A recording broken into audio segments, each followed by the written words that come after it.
Bonjour, je vais vous présenter l'axitinib, commercialisé sous le nom d'Inlyta. L'axitinib est un anti-angiogénique indiqué dans le traitement du cancer du rein avancé après un échec d'une première ligne de traitement par sunitinib ou cytokine. D'autres indications hors AMM peuvent parfois être proposées mais ne seront pas développées dans le cadre de cette vidéo. Les schémas posologiques de l'axitinib sont les suivants. La posologie standard est de 5 mg 2 fois par jour, matin et soir. La prise doit être faite à heure fixe et indépendamment des repas, c'est-à-dire avant, pendant ou après les repas. Il sera possible d'adapter les posologies au niveau de 7 mg 2 fois par jour en cas d'absence d'effets indésirables de grade 2 et en cas d'absence d'hypertension. A l'inverse, en cas de toxicité, la posologie pourra être réduite jusqu'à 2 mg 2 fois par jour. Enfin, en cas d'oubli ou de vomissement, le patient devra attendre la prise suivante et ne pas prendre de prise supplémentaire.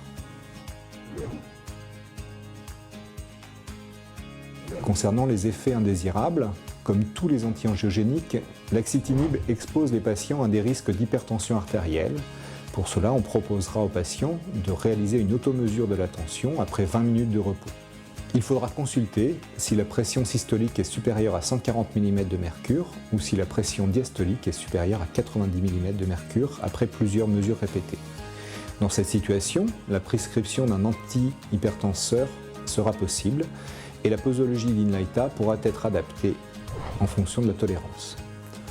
L'axitinib peut également provoquer des troubles gastro-intestinaux tels que des nausées et vomissements pour lesquels il sera nécessaire de conseiller aux patients de surveiller la perte de poids et de suivre une alimentation fragmentée en plusieurs petits repas légers, composés de liquides et si possible froids.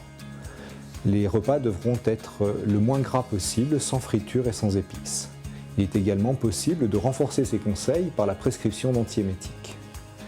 On notera également la possibilité de survenue de diarrhée pour lesquelles on conseillera une alimentation pauvre en fibres avec des féculents, des carottes et des bananes, et l'on conseillera d'éviter les fruits et légumes crus, les laitages, le café et l'alcool. Il conviendra également de veiller à une hydratation abondante, c'est-à-dire plus d'1,5 litre par jour.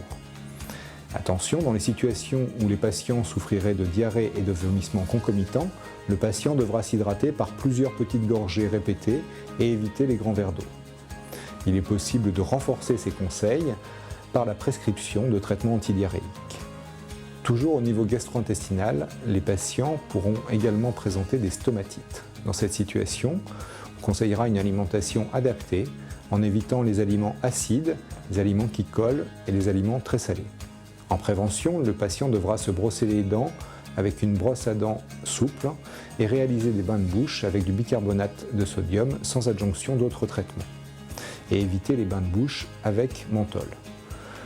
Dans les situations curatives, le médecin pourra prescrire des bains de bouche avec du bicarbonate renforcé en antifongique et éventuellement en topique anesthésien.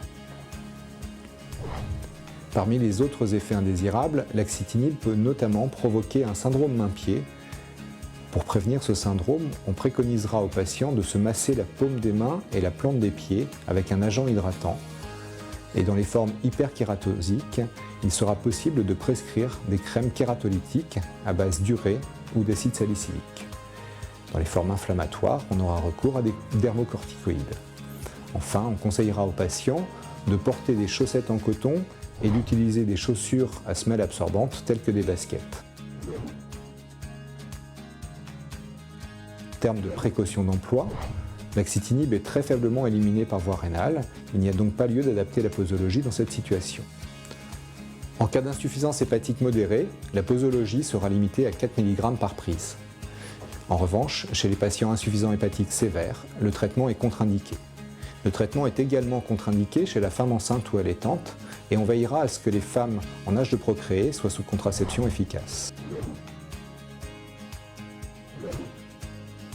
En termes d'interaction médicamenteuse, l'axitinib est principalement métabolisé par le cytochrome P450 3 à 4. Avec les inhibiteurs de ce cytochrome, on pourra craindre une augmentation des concentrations plasmatiques avec une majoration des effets indésirables. Parmi ceux-ci, notons les antihypertenseurs et antiarythmiques tels que l'amiodarone, le diltiazem, le verapamil, les antifongiques azolés, les macrolides et les antirétroviraux inhibiteurs de protéase.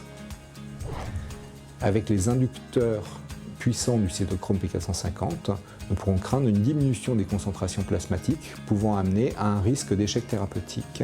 Parmi ces traitements, notons les antiépileptiques tels que la carbamazépine, l'oxycarbamazépine, la phénitoïne, la phosphénitoïne, le phénobarbital, la primidione, ainsi que la rifampicine, la rifabutine, l'efavirenz et le bosentan. Les antiacides provoquent une diminution de l'absorption digestive pouvant amener à un risque d'échec thérapeutique. Parmi ces antiacides, notons les antihistaminiques anti-H2, les inhibiteurs de la pompe à protons, ainsi que les pansements gastro-intestinaux.